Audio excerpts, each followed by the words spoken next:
Well, welcome to the program. This is Archaeology, Biblical Archaeology from the Ground Down, sponsored by Bible Interact. Today I have a very special guest with me, Frankie Snyder. You probably know her from the more recent publications about the curse tablet found at Mount Ebal. But today we're going to talk about one of her specialties that she knows about.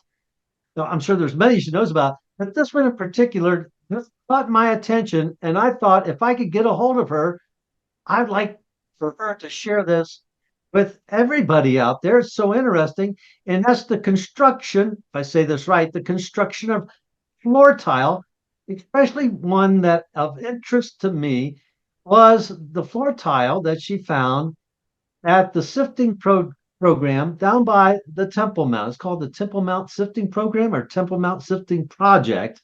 And this came from the remains that were taken from the Temple Mount into or through the Kidron Valley, and they were dumped there. And then later on, I think it was Gabriel Barkai, Professor Barkai, that came up with the idea to start a Temple Mount sifting program.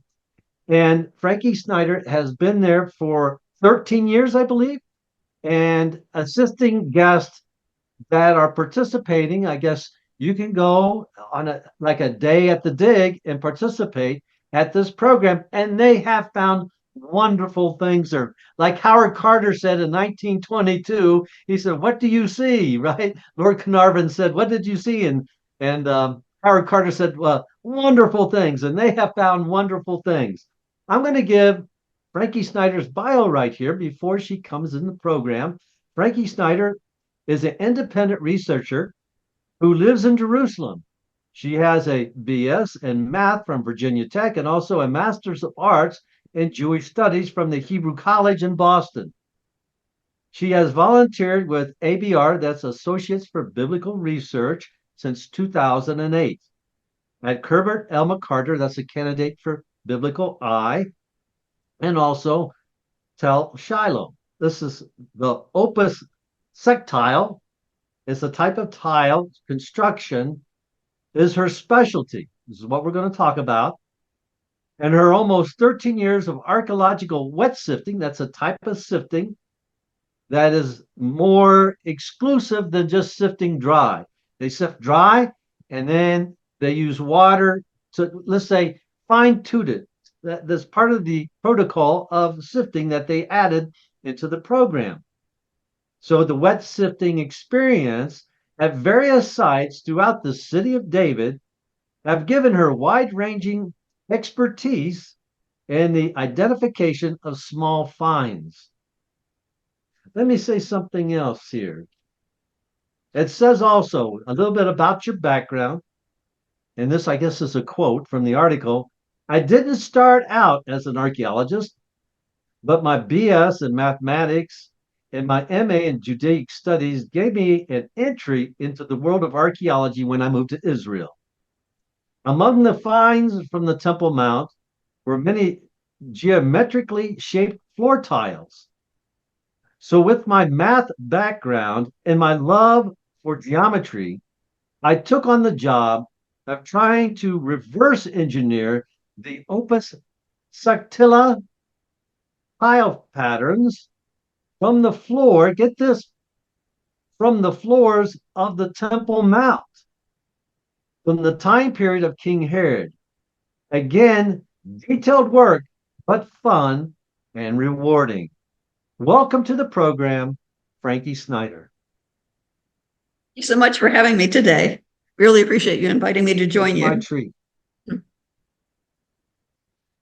So you're going to tell us about how you I think it's fascinating, like what got your interest in the exclusive specialty of the designs of floor tiles and caught your attention and then gave you that little, you want to say that little tick that you must, what we call you found a passion for, and you become the passion became an obsession, I believe, and then Yes. in a period of time, you became an expert in this. I thought you just laid down floor tile like you order it in from Lowe's. There's a construction company come in and just lay it down. And then when I went into some of the YouTube programs and listened to your lectures, I thought this is much deeper. I can see how you used your mathematics and everything. Extremely fascinating. And I want you to tell the people from Bible Interact, and also we're going to be on God's Learning channel and throughout YouTube about this process. When I first started working at the Sifting Project, we found all different kinds of artifacts there, but the ones that really attracted my attention were all these geometrically shaped tiles. And I asked one of the archaeologists one day, is anybody going through all these tiles and trying to figure out how to reconstruct what the floors look like? And she said, no, right now we're collecting them and cataloging them and saving them. Do you want to give it a try? And I said, yes, I have a degree in math and I really like geometry. So yeah, I'll give it a try.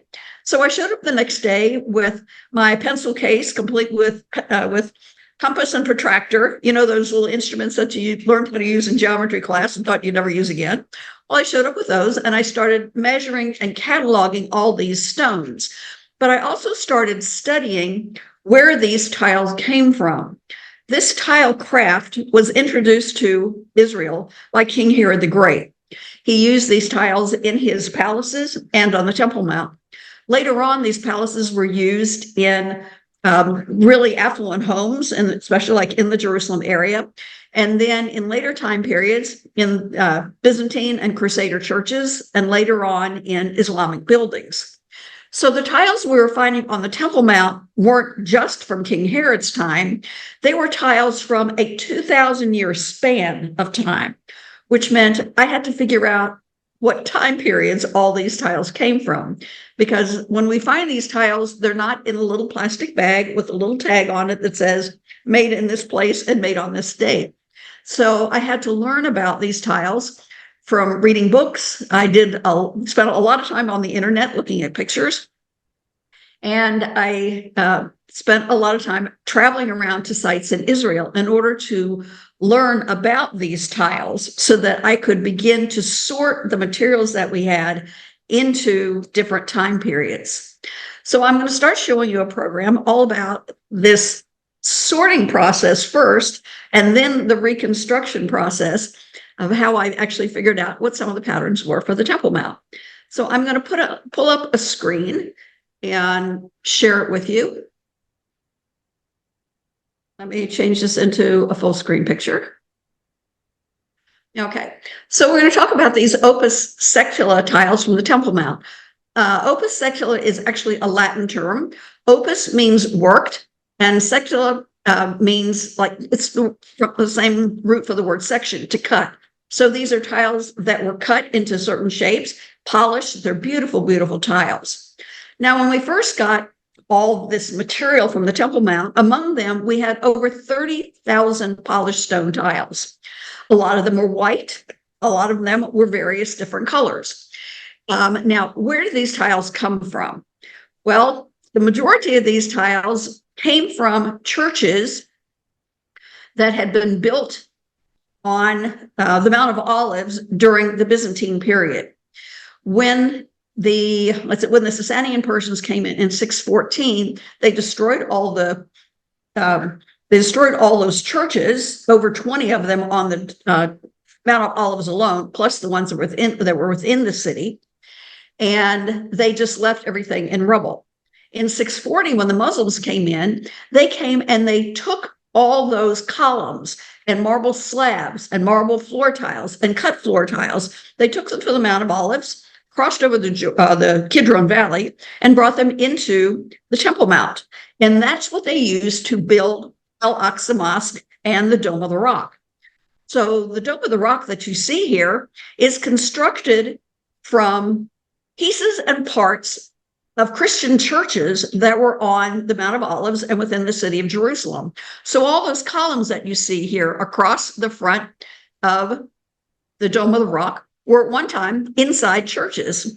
And the picture on the right, all these slabs that were used here for walls, these were all part of churches. In fact, you can see here where circles were cut out of these slabs, Evidently, it was some kind of a Christian picture, and they cut it out and they put in a plain slab right there. So 90 to 95% of all the slabs that we have are white marble. They came out of churches, and they were part of the construction of Al-Aqsa Mosque and the Dome of the Rock. Al-Aqsa Mosque has tumbled 3 or 4 times during earthquakes, which generated a lot more broken pieces of marble.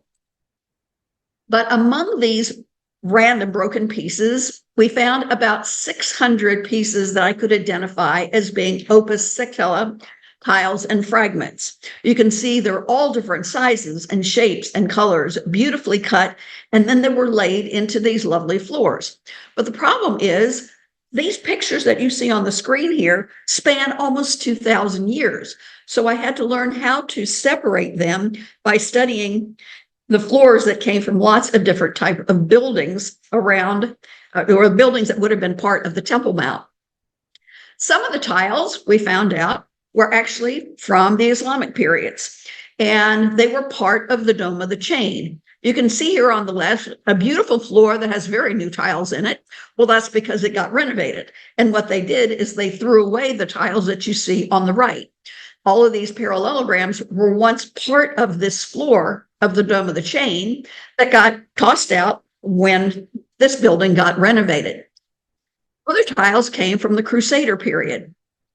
We found all these little L-shaped stones, and I started looking around for pictures that had floors with L shapes in them.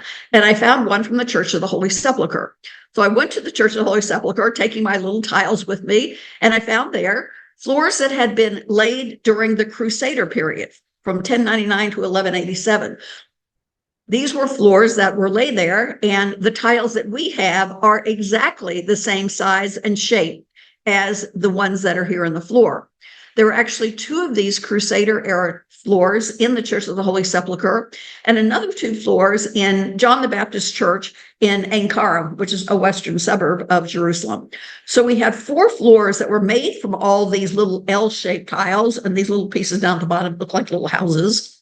But there was also evidently another floor up on the Temple Mount that had this exact same pattern. Now, we don't know where it was. My best guess, it was either the Dome of the Rock or Al-Aqsa Mosque. I found another bunch of smaller tiles, with little octagon and squares and triangles and curved pieces. And I found that they perfectly matched another floor in the Church of the Holy Sepulchre. This particular floor on the left is a 1960s exact reproduction of the original Crusader floor. I've actually got a picture of the original floor, and then they renovated it. And inside the Dome of the Rock, it turns out there's another floor made exactly like it. The Dome of the Rock during the Crusader period had become a church, and the people from the church installed this floor there right in front of the altar. So evidently the tiles that we found in the Sifting Project came from renovations of the Dome of the Rock floor from the Crusader period. So these were Crusader tiles. Backing up farther in time, we also found tiles that were from the Byzantine era, and they are geometrically shaped. A lot of them are these what we call elongated hexagons, squares, and triangles. And these probably came from the churches that were over on the Mount of Olives. The tiles were brought to the Temple Mount, used in floors there. Eventually, they got taken out during renovations and tossed into the rubbish heap with everything else. But we find floors from the Byzantine period that have these same kind of tiles with these elongated hexagons and little squares. The one on the left over here is from St. Euphemius Monastery, which is in Mishur Adumim. That's about 6-7 miles to the east of the city of Jerusalem. And this other floor in the center from St. John the Baptist tomb up in Samaria, Sebastia. So you can see the same kind of tiles in the same exact shapes and the same exact sizes used in all these places. So we knew that some of our tiles were from the Byzantine period. Other ones from the Byzantine period are the ones that I call the curlicues. They have all these curvilinear edges. It's not straight edges, this heart-shaped and flowers, and this thing that looks like a lens, and just random different kind of shapes. And this is from another type of floor that was used during the Byzantine period. I have some drawings here of a floor from a church on the Mount of Olives. And below is a model that I created with tiles from the Siloam Pool Church. This is a project that I did just before I moved from Israel back to the United States a couple of years ago. And these were tiles from the Siloam Pool Church. You know that the Siloam Pool is where Jesus healed the blind man. So the church was built there in honor of Jesus healing the blind man. And because water was involved, they used a popular interlocking wave pattern on a decorative panel that was on a wall here in this church. So we have these fancy kind of Byzantine tiles there also. And then we found the Herodian tiles. Now these I was able to identify by certain sizes and shapes. All the sizes of tiles that were used during Herod's time were measured by the Roman foot. It's about this much shorter than the imperial foot or the English foot that you use today. And the tiles were measured based on that kind of a ruler. So some of them I identified by sizes and shapes, and other ones I identified them simply by the materials that were being used. You can see here there are some just chunky rocks. They don't have any sides. But I know that these are Herodian because these are stones that were imported to Israel only during the Herodian period. By the time you got to the late Roman period, they had shifted to mostly white stone and a couple other types of stone, but they weren't importing some of these very colorful stones that they had imported earlier. So when I found them, I knew they had to be Herodian because they were used in Herodian palaces, but in nothing later on in Israel. Then I began to compare all these tiles and patterns to those used in Herodian palaces to try to see what might have been the patterns that these tiles were part of. I knew that at Masada, Herodium, Jericho, and Tiberia, they had used this pattern that is called a Q2. It's two squares. There's a smaller square inside of a larger square. They had used that pattern, and these are tiles from Herodium, actually down here at the bottom. In the middle, I knew that they used the three squares pattern. This is one square inside of a second one, inside of a third one. And these are the actual tiles from Kypros. Kypros is a small Herodian palace that sits on the ridgeline up above Jericho. And in here, you'll see some gorgeous stones. This yellow is Giallo Antico from Tunisia. And then you've got Furcano here, which is from Turkey. And what are some other ones here? This is Porto Santo, which is also from Turkey. And then on the Temple Mount, I found tiles that actually are created with the same kind of cut, but I've got another additional size. So each tile has to fit inside of the other one. So they're in a sequence of geometric sizes. And we think on the Temple Mount, they actually used a four squares pattern where you have 1, 2, 3, looks like 4 tiles that have been stacked up on top of each other. Now at Kypros, they used this 3 squares pattern. They put 4 of them together into a square and put a standard 1/8 Roman foot border around it. An eighth of a Roman foot is about this big. But in order to do that and stay within the 4 feet square block inside all the outer squares, they actually had to shrink these tiles down some so they fit in and allowed for the space for the 1/8 Roman foot. So on the Temple Mount, we found these tiles that appeared to be 4 squares together, but they weren't the full Roman foot size. They had also been shrunk down just a little bit. And I calculated that if you put 3 by 3, in the middle of a floor and put the 1/8 Roman foot rim around it, you got back to exactly 3 Roman feet around the outside.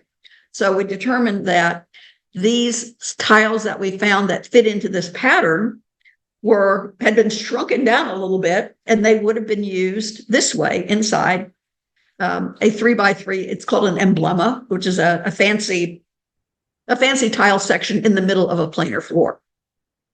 So that's the way I figured out how those might have been used. Other ones, we have this alternating triangles pattern. It was used at Masada. Here they used black bituminous chalk, which is a local stone, and the pink limestone. And then they use the same pattern at Herodium. Now, these tiles here are 1 foot Roman foot on the side. These are slightly smaller. They would have been like that square on the inside of that last pattern, just slightly smaller. But on the Temple Mount, we found some pieces that match that same pattern. So we know that this same pattern of alternating triangles was also used on the Temple Mount based on what we found at Masada and Herodium. It was exactly the same materials and the same sizes. Now, that triangle that was used in that last pattern is not a standard pattern used in the Roman world. They usually use an equilateral triangle, which means all 3 sides are exactly the same. Here, Herod liked to use this particular triangle. It is a triangle whose base is equal to its height. It fits inside of a square, like the triangle was drawn inside of a square, and has these kind of odd measurements of 52, 64, and 64 degrees on them. Herod really liked using this tile shape. It fits well into these patterns, but was rarely ever seen in Roman floors. So he used these tiles in various different sizes. In fact, here is a picture of a tile from Jericho sitting on top of a picture of Herodian, what I call Herod's triangle, from Herodium. So this Herod's triangle became very important in figuring out patterns that Herod was using. Herod not only used just the triangle, but he used this triangle to generate patterns. Now, I'm not sure if it was Herod or Herod's mason or the two of them working together who did this, but I figured this out and it's really kind of neat. If you take 4 of these Herod's triangles, like these triangles that are inside of a square, and you put them on top of each other, each in the 4 directions. So I have a red one pointing up, a yellow one pointing down, a blue one to one side, and a green one to the other side. If you draw a square in the middle of that pattern and then highlight these 4 triangles around the side, you have this really neat 4-pointed star pattern. And each of these little triangles are also this Herod's triangle, where the base is equal to the height. Now, I think that this was actually used on the Temple Mount because we have tiles that actually fit into this pattern. There's one here, there's part of one down here, and then we have a couple pieces that fit quite well into the center of this, where Herod took this 4-pointed star pattern and actually used it as one of the patterns on the Temple Mount. Here's another one. In the middle of this pattern, you have this really strange kite-shaped tile. Well, we had one of those kite-shaped tiles, and it fit perfectly right into this pattern. If you drew 1 Roman foot square on the sides, this kite-shaped pattern fits right in there. And once I had found that out, these are all paper, and then this one in the middle, I looked through my collection, and sure enough, there was a square tile that fit right there in the middle of it. So I'm going, this looks pretty good for one of these tile patterns that was used. Another way that Herod used this was to customize popular Roman patterns and put his own personal signature on it. This is on the left is a very popular Roman pinwheel pattern. And each of these 8 triangles is exactly the same size with a 45-degree angle right there in the middle. However, what Herod did is he substituted 4 of the triangles. Here we got the north, south, east, and west one, and he put in a Herod's triangle in there. And since that angle was slightly larger, it shrank this triangle. And this explained this triangle that I had for years, and I kept looking at it and going, what do you do with 38 degrees?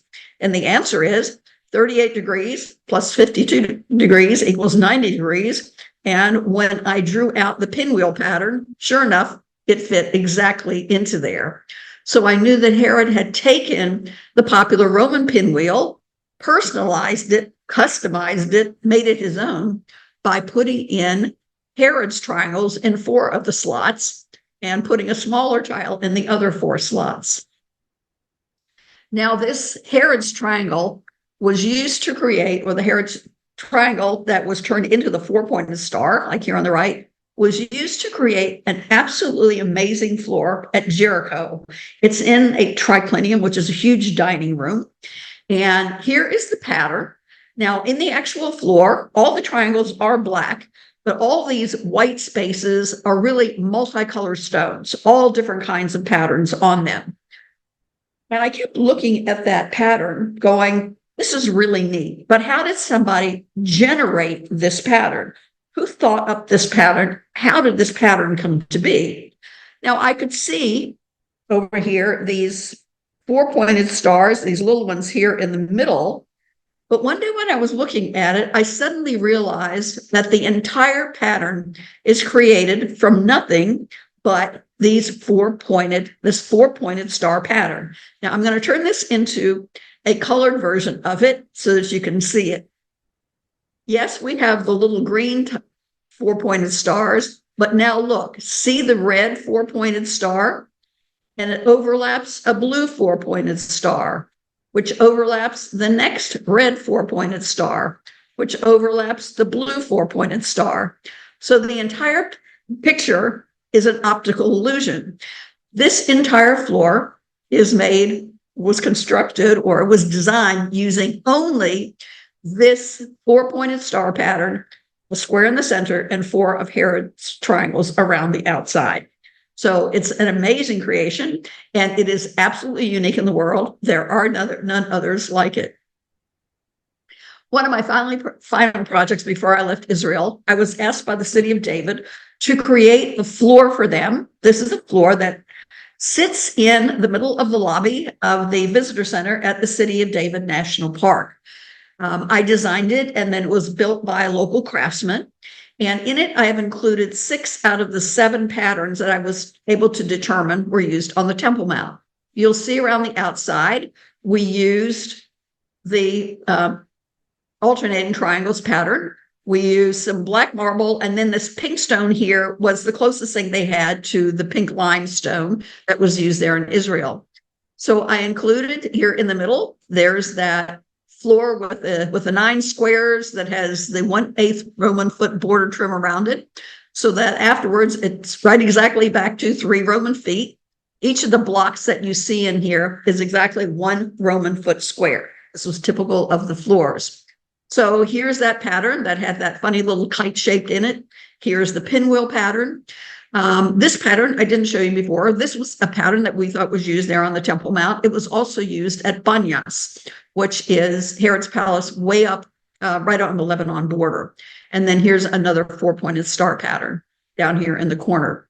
So this pattern, this floor was built to give people an idea of what the Temple Mount floors may have looked like. It gives them all these different designs that we figured out. And it also shows them the different colors of tiles.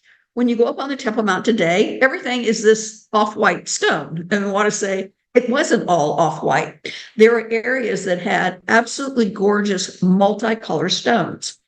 These are the floors that my ancestors would have walked on 2,000 years ago when they went to the Temple Mount to celebrate the festivals.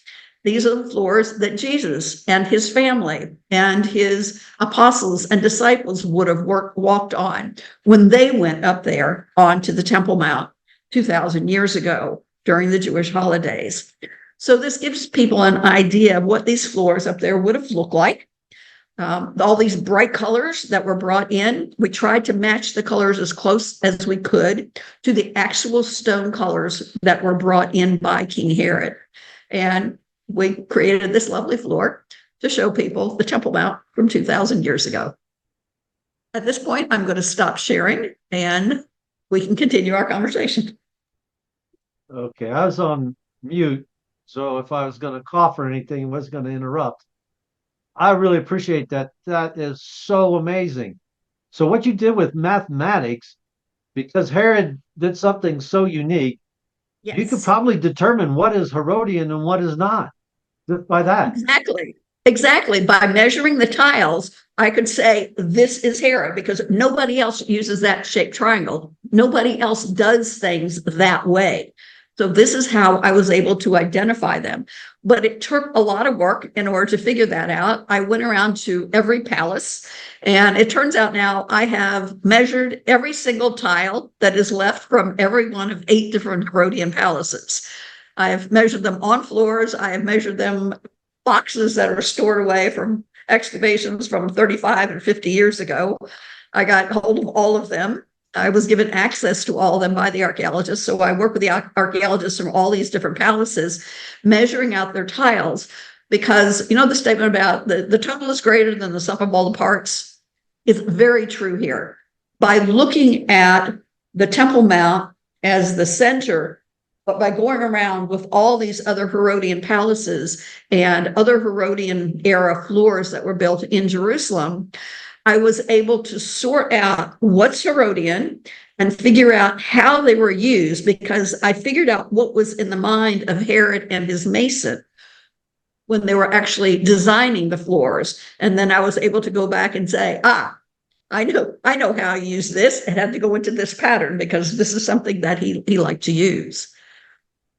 You It know, was that's to fun. me is amazing because if I was gonna, well, there's a little story here. Years ago, I went to Israel. It was around 2000. It was either 2001, 2003, and I went there when there was a skirmish between Israel and Palestine.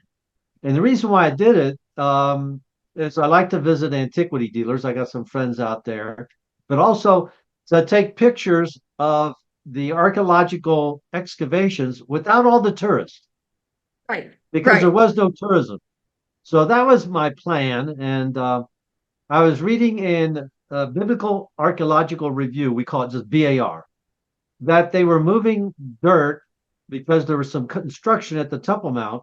And in the right. small article in BAR, it says they were moving the dirt somewhere in the Kidron Valley. They didn't say exactly where. So a friend of mine, his name is Sammy Taha. Maybe you know Sammy Taha over there. He works. He owns a Venus Galleries. I go there and visit him, and I said to Sammy, now I was just thinking about the dirt from the Temple Mount. They're just moving dirt. That's always in my mind. They're just moving dirt. Moving dirt. Right. So 1999 was when they did that. Yeah. when was it? 99? 1999 is when they So actually yeah, so they moved would it have off the Temple the Mount into the 2001, Kidron Valley dump. 2003. Yeah. That would be, I think that was the time I went in. It was very, very early, like 2001, between 2000, 2003. Yes, it And was still stayed the at Kidron Valley then. St. Andrew's Presbyterian Church has a hospice. And Right. because nobody was there, I was actually able to get a room for $200 a week. Well, So anyway, I stayed there for 2 weeks for like $400. I wasn't there for for luxury. I was there to on an agenda. And so I told Sammy, I said, Sammy, I said, I got a plan. I said, I'm going to go through the Kidron Valley and see if I can find the locate dump. this huh, Go pile of find the dirt. dump. Right. Now, this was what I was planning. I said, Sammy, I said, we could sell Temple Mount dirt. And I said, and it would be fantastic. And he looks at me like I'm a half a lunatic. And I said, Sammy, how many tourists come to Israel and buy those little plastic bottles and go to the Jordan and get some dirty water? It's not about the water, it's about the little thing that you can sell, the ivory box or the little container. Millions of tourists come and do that.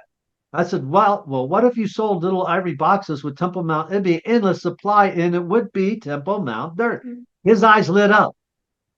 He goes, oh, he's uh, so anyway, I was going to go down there. He told me don't do it because I had that archaeological garb on, the ensemble, brown on brown on brown. He says, you look too much like military. So he says, let my son go with you. And their family is Muslim, with a Muslim faith. So anyway, he said, if you need an interpreter, my son can do that. And also put on a Mickey Mouse shirt so you don't look like military and get yourself in trouble. Look like a tourist. Right. So I was down there in the valley, and at that time we had the little flip phones. Remember the little flip phones? Yes. Cell phone. I had a little flip phone. And I was down the valley with the Kidron Valley with the sun.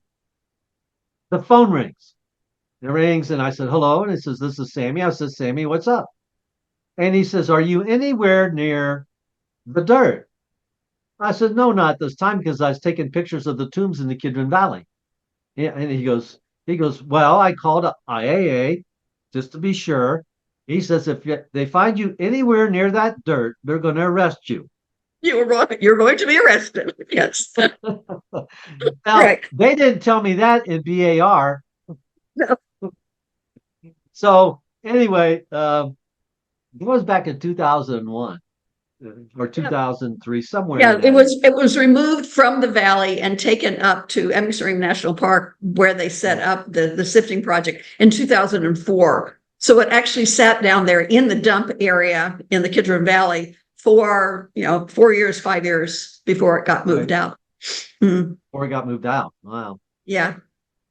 But that was with, So, they had to get all the permissions first from the Antiquities Authority, in order to not be arrested down there. right. Yes. So anyway, I didn't go anywhere near the dump. Um, But but that that's my dump little has story. produced some But great things, and this is one of the main things that's come out of it has been this study of the floors on the Temple Mount, because prior to that, Josephus talks about there are very beautiful colored floors up there. And there was an inscription found by Benjamin Mazar in the Ophel area that someone had donated a bunch of money to help create beautiful floors on the Temple Mount.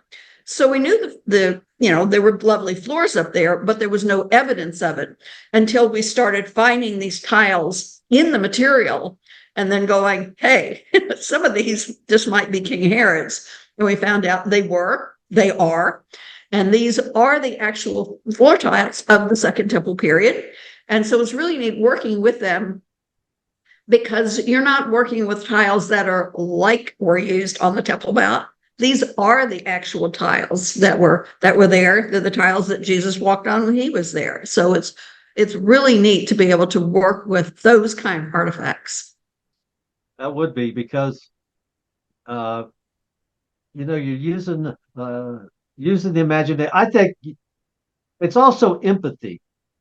You're getting in the mind of the individuals Yes. that would be there, and you're feeling the artifact, and you're in your mind, you're taking yourself back to that period. It's Mm-hmm. much more than just archaeology now. I think, Yes. it's empathy. I remember when I was at an excavation, and I was working in a little square. Um, it's much more than just finding an artifact. A lot of people, I'm not going to say a lot, but they go to an excavation, and it's like, of course, we want to find something. But in Mm-hmm. archaeology, if you find something and if it's really cool, it's usually in a destruction level. And if you're in a Exactly. destruction level, that means people were suffering. People went Right. through a lot of emotions. And there's like a vessel or an object that they probably were holding and that got crushed. And it, I look at it this way: when you go at a project such as an excavation, to have some empathy for those people that suffered at that time period, that lived at that time period. And when Mm-hmm. I hear your passion in your lecture, and then you said, in the mind of Aaron, I go, yes, that's where an archaeologist should go. That's where the students should be taught to go. In the mind of those people that lived back then, what did they feel? Right. And you said they were walking on the tile, and Jesus and his disciples would have walked on that tile possibly. Exactly. And Exactly. but you said, I try to pick up little clues. You said something like my descendants, my My relatives. ancestors. Yes. Okay, your ancestors. I want you to expound on that a little bit here. Okay. Although I was raised in the Catholic Church, I actually come out of a Jewish background. And my ancestors are Kohanim. They are the priestly tribe, and they would have come from the tribe of Levi, specifically out of the family of Aaron, of the priest who served on the Temple Mount. So generations back, it was my ancestors who would have been serving there on the Temple Mount as priests, as Levites, right there working daily, bringing in the sacrifices and lighting the menorah and bringing in the incense, bringing the animals to be sacrificed each day. It's my ancestors who would have been doing that up there. So I have this lineage that goes back that says we should be doing something about the temple too. So my part was to go back and try to reconstruct what was there 2,000 years ago that my own ancestors would have been working with there. Right. Well, that to me is really fascinating that you take it back into your own personal heritage Yes. Hmm. as well. And you did mention also in your presentation the pool of Siloam, where Siloam Pool, right. Jesus, yeah, where Jesus Heal the blind was man. healed the blind man. Yeah. And when you said that, I thought, in the article that I read, in that one article, it mentioned that uh, I thought you were Jewish for I your am. heritage. I thought you were Jewish, which Yeah. that's fine. But Yeah. when you said something about where Jesus healed the blind man, I thought that's kind of odd for somebody of the Jewish faith to say Jesus healed the blind man, if that makes sense. Right. But you put a lot of passion into your lectures. To listen to you talk, it reminded me of, I think you know this lady, Jody Magnus. Yes. I know Janet. Yes. Yes. So your passion just seemed a lot like, I said, boy, she sounds a lot like Jody Jody. Magnus. Yeah. Yeah. Yeah. We know each other. Well, there you go. There you have it. But it was Wow. wonderful being able to work over there. Like I said, I'm now back in the United States. I moved back here about 2 years ago, but I'm still affiliated with all of these sites over in Israel. I still go back over there on excavations. We're hoping to go back to the dig at Tel Shiloh in May. We're not sure what the political climate is. We're not quite sure if we can get back there or not. But I still do a lot of writing for these sites back there. So even though I'm living here, it doesn't matter. I'm just an email away, and they'll ask me, "Hey, can you do this project or do that project?" So even if we're not digging at Tel Shiloh, I actually have a project that I need to work on with Hebrew University from one of their projects that's going on right now. They've asked me to work with them on that one. So I will be back over there working this summer. Yeah. Well, it just seems like you're very busy, and your presentation was absolutely wonderful. And I appreciate your PowerPoint and going over it with our audience so that we can understand. If you were just talking all that without the PowerPoint, I think Without the it pictures, it would have makes got no lost. sense. It Yes. would make no It's sense. the But it's the fog that some people sit in a math class when even when the pictures are there, they don't get it. So when you're talking mathematical designs, you have to have the pictures in front of you. It's the only way to talk about them for people to understand what you're talking about. Yeah. but when as you were talking and you mentioned how Herod had his own little, design, his angles. Yes. And I thought, wow, so once you got that, then you had Herod. You got Yeah. the Once I key. figured out that, then other things That's started making how do sense, you what feel he when was you doing. found that? Because that's like you've got into the mind of Herod. You found some like a really a clue. That's Yeah, I was measuring a bunch of tiles that had come out of Herodium. We were getting ready to create the floor for the Israel Museum for a display about Herod's architecture. And I had been given 1920 crates of stones from Lower Herodian, and the archaeologist and the curators from the museum said to me, can you go through these and figure out what's in here, figure out what floors these might have belonged to, and design a floor for us? And it's like, okay. And I'm looking around the room at 20 crates full of broken tiles. And so the first thing is you're putting tiles together, trying to get full ones. There were some full size ones. And as I was measuring them, I began to figure out, everything's based on the Roman foot. And a Roman foot is like this much shorter than the English foot that you use. It's, just a little bit shorter, but everything's based on that. And all the designs are based on that. And you have to always work within that square. And once I started doing that, I began to figure out, how these tiles fit together, work together, and how they worked well within patterning, if you were using this specific type of triangle. And once I caught on to that, it's like, okay, this is one Roman foot at the bottom and one Roman foot high. So then you can turn it upside down and alternate it, and you keep nice even rows. And so as I was measuring all these things, I was beginning to catch on to what was going on with those tiles. So then I could take that information back to the Temple Mount material and say, okay, I've only got part of an angle and a part of an angle down here, but I know what the whole thing looks like now because it matches the ones at Herodian, or it matches the tiles at Masada. And that was the advantage of starting to look at all of Herod's palaces at the same time. And then I had archaeologists who came to me with boxes going, can you do something with this? I'm like, yeah, okay. So then I started working with all these different palaces. And by the end, I had 8 different palaces that use these floors. And I had visited them all and looked at them and sat on floors and measured tiles and looked through boxes and boxes that had been saved at Hebrew University and other sites around the country from all of Herod's different sites. And it made a lot more sense when you saw all of it than if you were only looking at one location. But that's amazing. That's one heck of a puzzle to piece together. It was a That's giant amazing. picture What a puzzle. project. Yeah. So, well, from where you decided to go to the different locations and examine their tiles, and then start to collectively put the designs together, where Yes. you could actually say, voila, here it is. How much time did that take you? I spent about 10 years doing all this, Wow. going from one place to another. But probably one of the biggest aha moments was that floor from Jericho that was made with nothing but the 4-pointed stars that were overlaid on top of each other.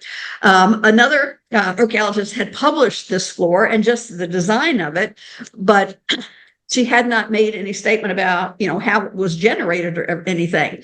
She just gave the measurements of it, and here's the floor. And the more I looked at it, it was like somebody had something going on in their mind behind it.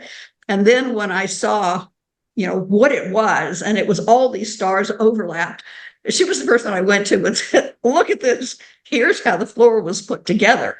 And she was surprised too, because she had looked at it all and she saw it just as the geometric floor, but hadn't realized the mind behind it, what was going on in the pattern behind it. And so that was really neat when I found that one. And then I began to realize, yeah, he used the star several other places also. That's when you said the palace in Jericho, Yes. that's kind of off the beaten trail, is it not? Well, there's actually several palaces down there in Jericho. This floor that I'm talking about is in Herod's 3rd palace, which indicates there was a 1st palace and a 2nd palace. And before that, there were Hasmonean palaces there. Right. It's not this so much off the beaten path. It was right down in the Jordan Valley. And this was Herod's winter palace, because right. Jerusalem can get chilly in the wintertime. Tel Aviv, Caesarea, that area there gets chilly in the wintertime. Jordan Valley never gets cold. So this was the winter palace. So Herod had quite an estate down there, a place that he could go with his family during the winter months and still have lovely weather. Yeah, once again, as you go to these places and you're examining the floor tile where these historical figures would have walked, and the Herod, when we say Herod the Great, of course, he's great because of his building campaigns, not because he's just a great guy. But you go down there and you see the palace, right. But there's history behind the palace too. You ever think that maybe he had his family there, like Mariamne, remember his wife? Right. Mm-hmm. And then it's also where he had one of his sons strangled down in the pool down there. So right. When I went down there, and I think I had a difficult time finding it, even with the guides.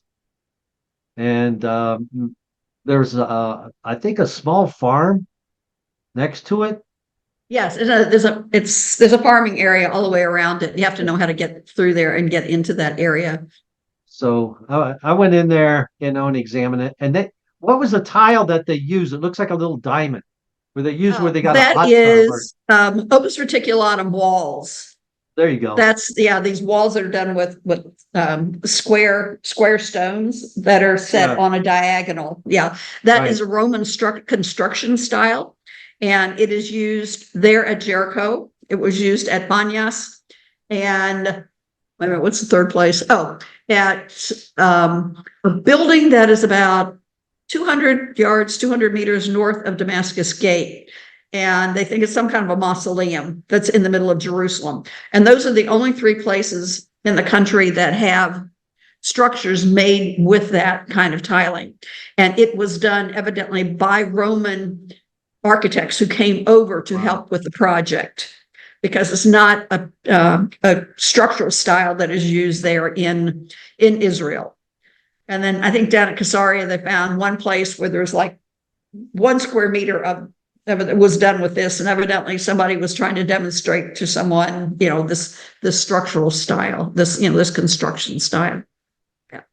So, yeah, so I went down there and wanted to see that. I forget what led me to that, but there's some project I had. I wanted to go see that and take pictures and of course, I think that's still West Bank, isn't it? The West Bank area? It is. However, where the palace is actually in Area B, so you do have access to that. But the main road goes through Area A, which is, the red zone. You're not supposed to go through that. Or, it's for Arabs only. But there is a back road that goes through, and I've been over on the back road, and you stay within Area B the whole time. B for both. That's what I say. That you do have permission to go through there. So there is a back road that you can take into that palace area and stay within the Israeli jurisdiction. So I went there with a couple other professors, and brought with me a nice bunch of $1 bills, because I thought the farmland and everything, there'll be kids, and sure enough, here come the kids. Here go the So I kids. gave one kid $1. Next thing you know, there's 20 kids, and There's 20 kids there, right? Yeah. but that was fun. I enjoyed it, and at least I knew I was welcome. Yes. But I think it's absolutely fantastic that you share with us the academic skill and the passion that goes in to actually figuring out how to do the design of the tile, but also put it into a personal level and say, this is where people actually walk. This is where we read in the scriptural narrative. Now we don't know for sure, but this is what they saw. This is what they walked on. This is what Josephus was writing about. Mm-hmm. And to me, you can't get any closer to history than that, Right. To me, I think, and when I heard you talk about that on a YouTube channel, I thought, and then Dr. Graves, acquaintance of ours, or a friend of yours, an acquaintance of mine, I said, man, maybe I could get her on a program. He said, well, you're very approachable. And then I said, well, then I'll try. Yeah. Well, and here we are. Wow. And I really appreciate your time. And I need to have you back on the program, because we got other things to talk about. We really do. Your experience at Mount Eval. That's quite an experience. Now, People used to ask me, what's the best thing you ever found when you were working there as an archaeologist? Yeah, And there you go. Questions like that. Oh, since you're Yes. asking that question, we're talking about the Temple Mount Sifting Project. What is the best item that you found, or when you were there, or however, that came out of the dig? A coin, a piece of jewelry? Yeah, this is the question people used to always ask me, what's the best thing you ever found? And I would say, well, it was these tiles that were part of the floor. But that's sort of not one object. But now I've changed my answer to that, with the one best single object I found was the Mount Eval Curse tablet. Okay. That makes sense to me. Yeah, And that's one of course object. it was yeah, right. And it was in this article. Was this from an ABR article you said? Yes, this is from Bible and Spade magazine, which is an ABR, Associates of Biblical Research publication, and it was in the Bible and Spade magazine. Yes. Okay. And it's only like a 2-page read. Yeah. And I thought was to the point and fantastic. And when you get time, we're gonna have you back, and we're gonna talk about your Mount Eval experience. I think that would be wonderful. Well, I appreciate and I'm not you going to asking say me any to do more than this. that, because I don't want to give anything away that you might tell us. Right. Well, Frankie, thanks for your time. Well, thank you very Don't much go for the away. I'm invitation. just going to I end the appreciate it. recording here. Okay. Really appreciate what you've done, and you brought on your PowerPoint, and it was just unbelievable amount of work that you've done. Um, it's just unimaginable. But I'll tell you what, I appreciate what you did because now you're showing me something that we've already said this many times that people walked on. Right, So close to history, can't get any right, closer than that. right. And I really thank you for your time, Frankie. I Well, thank you very appreciate it. much for the invitation. Look forward to speaking with you again sometime. Thank you. Okay.